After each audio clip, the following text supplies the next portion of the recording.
And joining me now from their home districts, Minnesota Representative Chip Cravaack, Michigan Representative Bill Huizenga, and Oklahoma Representative James Lankford. Thank you all for being with us here today. James, I want to start with you. I'm going to ask each of you this question. There must have been a moment in your life when you just said, okay, that's it, I'm going to run for Congress. Tell me that defining moment, that over-the-edge moment that happened for you. Well, I can tell you I've always been passionate about the issues and ideas. That's been something that's been a part of my family my whole life. I grew up, I was the son of a librarian. My mom was always engaged in issues. But for me, it really came down to September of 2008 and a real sense of calling in my life. Never been involved as a candidate for anything, but really had a moment where I really sensed God was calling me to do this. It wasn't some mystical adventure. It was just a sense of, I have to do this. I'm going to be an old man one day telling my grandchildren about the time I didn't do what I knew I had to do. And Bill, what about you? What was that moment where the light came on? Yeah, and actually maybe slightly different. I grew up with a family. Dad had been involved in a local political scene, and it was always just part of the fabric of our family. The two things that we talked about around the dinner table were business and politics. And so I sort of had this thought, though, that I would do it later in life. I found myself in a spot where my predecessor, who was a great guy, budget hawk, and all those things, had decided to run for governor here in Michigan, and that really opened up the spot for me. And I just knew I had to do this for my kids and my grandkids that I haven't even met yet. Chip, you'd been in the military, so I mean, you had sort of a government career, then a private sector career with Northwest Airlines as a pilot. Was there that defining moment for you and you said, enough is enough, by golly, I'm running for Congress?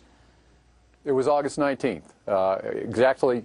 I was a retired Navy pilot. I had never really been involved in politics before. But on August 19th, I went to Congressional Representative Obastar's office, and I requested a town hall meeting. We were in that office for over 2.5 hours requesting a meeting, and at the end of that meeting, they basically said, we're sorry, but the congressman is too busy to meet with you. This was not the type of representation that I believe I fought for in the military. This was not the type of representation that I wanted my children to have, so I got involved. Now, all of you decided, okay, I'm going to do this. I want to ask about the biggest surprise you have had getting to Congress. Bill, you've had a little bit of background, you know, being in the office of a congressman, so you might have the least surprise, but let me start with you.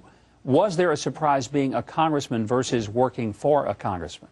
The thing that has struck me the most going down to Washington is still a lot of the remnants of racial animosity that underlie so many things. It's oftentimes we see the political and we see the philosophical.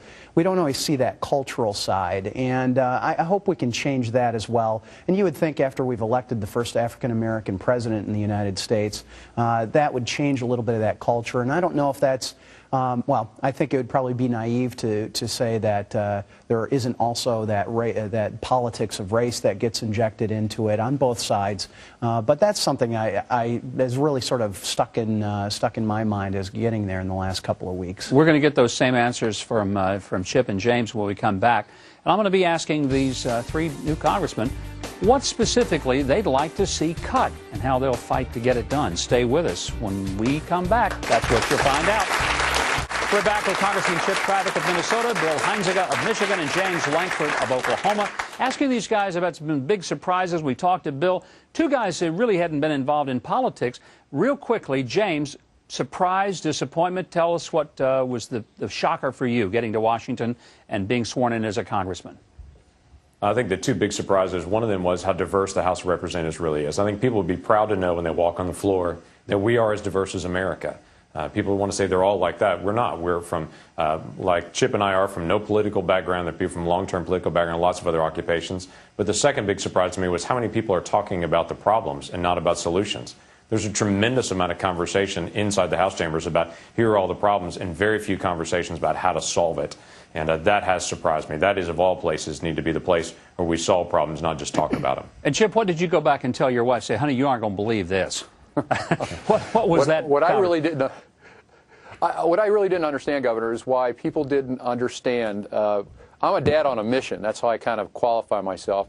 Is the amount of spending that the government is doing, that we're basically broke We are broke, and I didn't understand that why people keep on spending money, why they didn't see it that we have to curtail the amount of spending that we're doing, and I didn't understand why people didn't understand that simple fact. Chip, let's start about that whole issue of spending, because, I mean, I think a lot of people got elected because they said, look, Congress is out of control. They're spending money we don't have. They are borrowing money we can't afford to pay back. So you're a congressman. What do you want to cut? I have two targets. One is the Department of Energy. The Department of Energy was formed in the Carter administration. Was supposed to wean us off foreign oil. It was at 30%. Now it's somewhere near 70%. We can morph the nuclear power into the Navy. The Navy does it pretty well. I think they can take on that mission. The other portion is Department of Education. We need to shrink the Department of Education. I was very lucky. After I retired as an airline pilot, retired from the military, I was a parent-teacher organization president. I got to be involved in our schools. And one of the main things that I see in talking to teachers and principals, all the bureaucracy that's coming out of Washington, D.C. We need to shrink that bureaucracy. We need to get the money down to the kids in the classroom. And that's what I see. That's my second target. Well, those are good targets. All right, Bill, what would you take the knife to?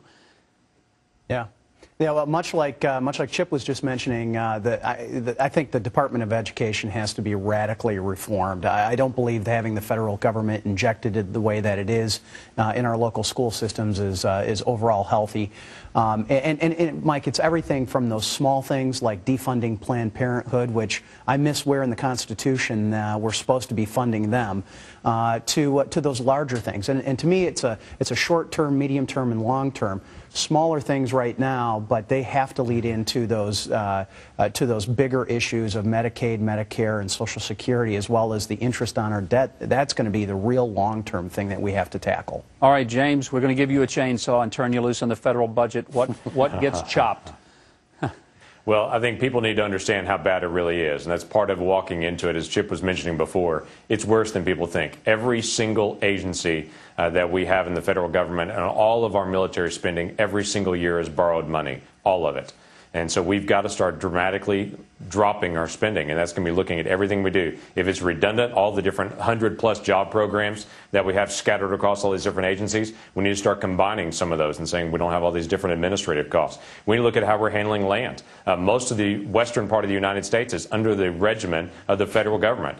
We need to start getting that back to state control and to private control and not having all of the West owned by the government. We have millions of square feet of federal properties that are being unused, that we're just sitting there unused as far as actual buildings. We need to sell those off and not have to just carry all those assets all the time. You know, so what a it's novel top idea, to bottom James. is looking at redundancy. You might even believe that the 10th Amendment actually meant what it said. What an interesting thought there. It's a great thing. Well, I just asked three simple questions. Yeah. I ask, is it constitutional? Can we afford it? And should this be done by the states, not us? You know what? You could have been in the Congress 200-something years ago and fit right in. Now, I'm not sure, because you have a very different point of view than it looks like we've had. But thank God you're there, all of you. What a delight to talk to you, and I wish you the best. If you get that done, I'll buy you the biggest steak in New York if your Congressional Ethics Committee will let you accept it, because you will be doing America and all of us a great favor. You can count on it, Governor. Chip, James, Thanks, Bill, Governor. Thank you all. It is a pleasure to have you, and good luck in fighting the people's fight there in the city where there's much work to be done.